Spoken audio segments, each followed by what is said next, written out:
Good morning everyone. எனக்கு இதுக்கு முன்னாடி மைக்கில் பேச எனக்கு பழக்கம் இல்லை, கொஞ்சம் பயமாக தான் இருக்கு.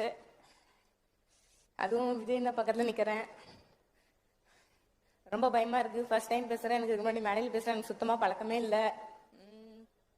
விஜயண்ணா இப்போ எப்படி 10th 12th ஃபர்ஸ்ட் மார்க் எடுத்த ஸ்டூடெண்ட்ஸ் கூப்பிட்டு கல்வி விருது வழங்கும் விழா இப்போ எப்படி நடக்கிறாங்களோ இனி வரும் ஆண்டுகளிலும் இதே மாதிரி கொடுத்தா கொஞ்சம் நல்லா இருக்கும்.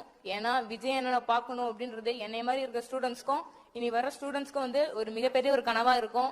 ஸோ அண்ணா இதே மாதிரி கல்வி விருதும் வழங்கும் விழா ஆண்டாண்டுக்கு நடத்தினாங்க அப்படின்னா படிக்காத ஸ்டூடெண்ட்ஸ் கூட படிச்சு ஃபர்ஸ்ட் மார்க் எடுத்து நம்ம விஜய் அண்ணா பார்க்கணும் அப்படின்னு நினைச்சு ஃபர்ஸ்ட் மார்க் எடுக்கணும் அவன் நினைப்பான். ஸோ அண்ணா ஆண்டாண்டு இதே மாதிரி கல்வி விருது விழா நடத்தணும். என்ன இப்படி பேசுறேன்னு நினைச்சுக்காதீங்க, ஃபர்ஸ்ட் டைம் பேசுறேன், கொஞ்சம் பயமா தான் இருக்கு எனக்கு.